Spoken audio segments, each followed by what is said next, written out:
Olá pessoal, aqui é o professor Bruno Oliveira. Estamos aqui de volta com o nosso projeto de olho no unificado. Essa é a correção do nosso simulado número 2 para técnico judiciário, área administrativa. O simulado já foi disponibilizado para você que é nosso aluno, que adquiriu o curso lá no site eleitoralcombruno.com.br. Então, a partir do simulado número 2, somente para você que é aluno. Se você ainda não adquiriu o curso, passe no site eleitoralcombruno.com.br, ok? Nesse simulado número 2, como nós fizemos lá no primeiro simulado, são 15 questões, sendo 5 questões de cada disciplina. E eu disponibilizei previamente para vocês o tema das questões que estão sendo trabalhadas neste simulado. E a ideia é que essa menção aos temas seja feita de forma prévia, para que você possa ir estudando à medida da disponibilização desses temas. Ok? Vamos então para a correção do nosso simulado número 2. Boa sorte para vocês. Vamos começar então aqui com o direito constitucional. Hoje nós abordaremos o artigo 5º da Constituição Federal de 88, ou seja, abordaremos aqui hoje sobre direitos individuais, direitos coletivos tão cobrados em provas. Bora para a primeira questão? Questão número 1, veja, uma questão super atual, uma questão do ano de 2022. Assinale a alternativa correta em relação ao disposto no artigo 5º da Constituição da República. Nunca se esqueça de mencionar, de grifar aqui se a questão está pedindo a correta ou a incorreta, ok? Bora para a letra A. A prática do racismo constitui crime inafiançável e imprescritível. Até aqui tudo bem. Então nós temos lá no artigo 5º, e o inciso é o 42, sobre a inafiançabilidade da prática do racismo e a sua imprescritibilidade. Só que a letra A diz que é sujeito à pena de detenção nos termos da lei. Não, pessoal. A pena para o crime de racismo é de reclusão, ok? Reclusão e não detenção, como ora aqui mencionado. Letra A, incorreta. Marquem aí letra A, errada. Letra B. No caso de iminente perigo público, a autoridade competente poderá usar de propriedade particular mediante prévia indenização ao proprietário. Veja, se há iminente perigo público, a autoridade competente ela pode usar de uma propriedade particular? Ela pode. Só que essa indenização ela não é feita de forma prévia, ela é feita de forma ulterior, como menciona o próprio artigo 5º, posterior e não prévia, como aqui mencionado. Então, o problema é quando menciona prévia indenização. O artigo 5º, inciso 25, prevê que, nesse caso, é possível usar a propriedade particular, assegurado ao proprietário indenização ulterior ou posterior, como queira chamar, se houver dano. Então, se houver dano. Então, não é em toda e qualquer situação. Se houver dano, letra B, falsa também. Letra C. As associações só poderão ter as suas atividades compulsoriamente suspensas por decisão judicial transitada em julgado.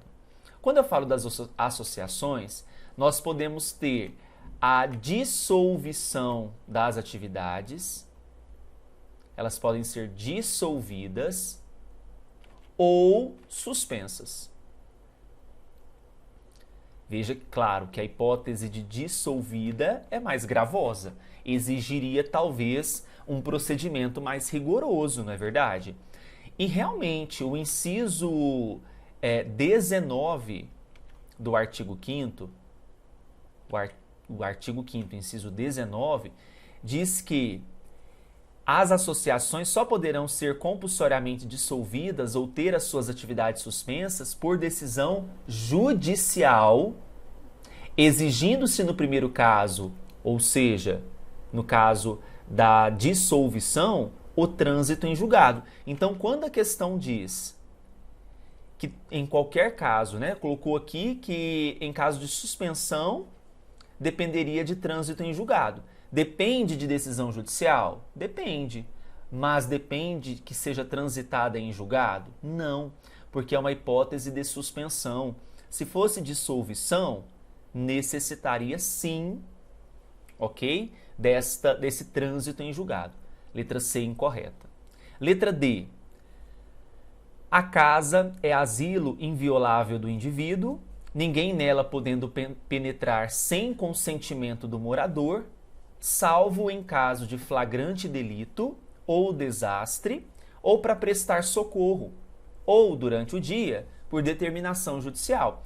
Então a regra é a inviolabilidade da casa, da casa, ela é inviolável.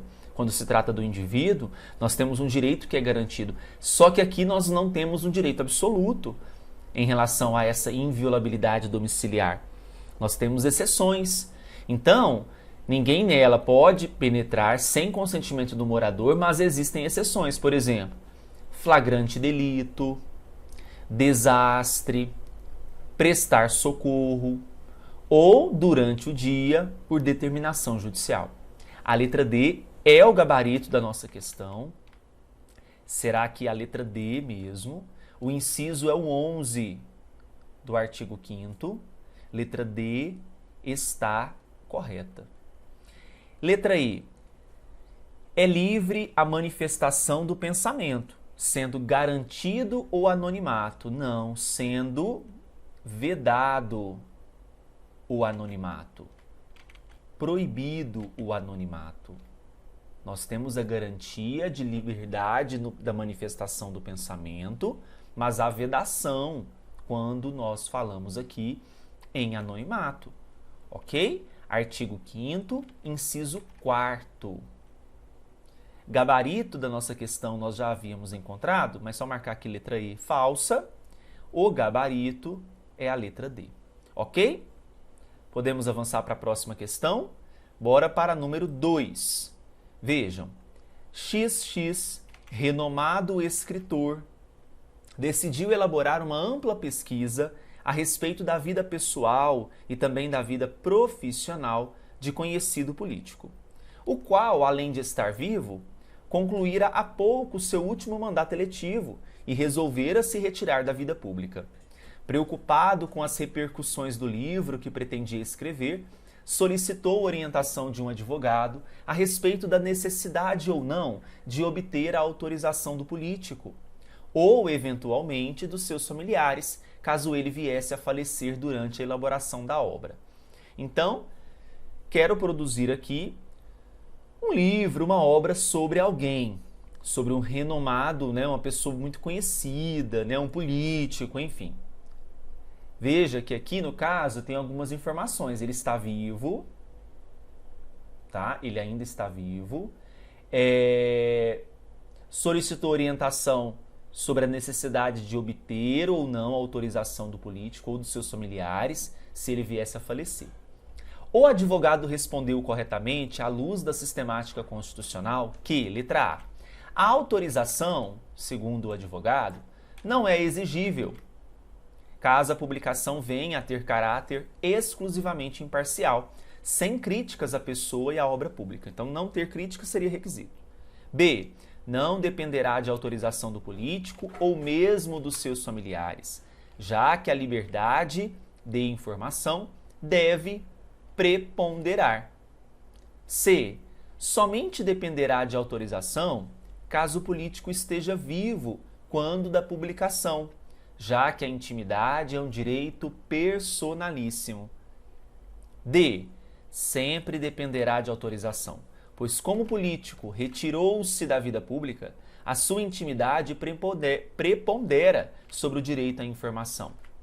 E letra E. A autorização será exigida ou não conforme as características da obra, devendo ser sopesados os direitos à informação e à honra, observados os circunstancialismos do caso concreto. Seria um absurdo, porque veja, nós estaríamos fazendo censura prévia a algo que nem foi publicado ainda.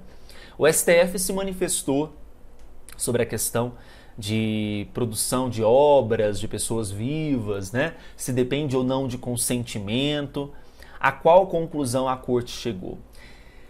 Que é inexigível, portanto não se exige o consentimento da pessoa biografada relativamente às obras biográficas, literárias ou audiovisuais, sendo por igual desnecessária a autorização de pessoas retratadas como coadjuvantes ou de familiares, em caso de pessoas falecidas ou ausentes. Então, nem depende, olha só, nem depende de autorização da pessoa a qual farei a biografia, nem dos familiares, se porventura a pessoa a qual desejo produzir aquela obra esteja ausente ou falecida.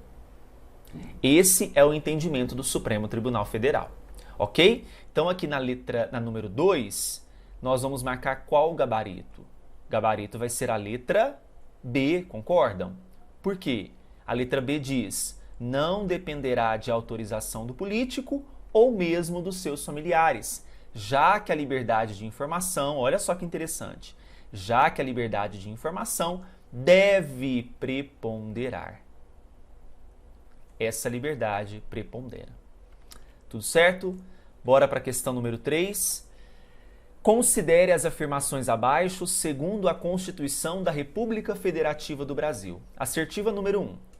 Em razão do princípio da autodeterminação dos povos e do postulado da independência das nações, apenas aos brasileiros natos é assegurada a inviolabilidade do direito à liberdade e à propriedade. Gente, a Constituição, ela não faz distinção se é nato ou naturalizado. O artigo 5º, lá logo no caput, prevê que todos são iguais perante a lei, sem distinção de qualquer natureza. Apesar do artigo 5º enunciar direitos apenas a brasileiros e residentes estrangeiros residentes no Brasil, o que a doutrina e o Supremo Tribunal fez? Eles estenderam também aos estrangeiros em trânsito e às pessoas jurídicas esses direitos por meio de um HC. Então não é só a brasileiros e estrangeiros que residem no Brasil, aqueles que estão a turismo, as pessoas jurídicas, aqueles que passam e estão em trânsito pelo país também têm essas garantias, tá bom? Então, número 1, falsa, porque não é só aos brasileiros natos. 2, é plena a liberdade de associação para fins lícitos, sendo condicionada a de caráter paramilitar, a aprovação dos órgãos de segurança pública da União, dos estados ou municípios. Absurda número 2. Quer dizer que liberdade de associação para fins lícitos, ok. Se tiver uma associação com fins paramilitar, depende de aprovação de órgãos. Pelo contrário, o artigo 5º, inciso 17 da nossa Constituição, diz que é plena a liberdade de associação para fins lícitos, vedada, e aqui é de caráter absoluto, tá? Vedada as de caráter paramilitar. Então, a número 2, incorreta.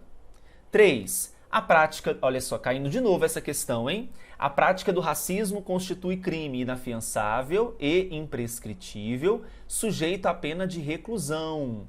Muito bem.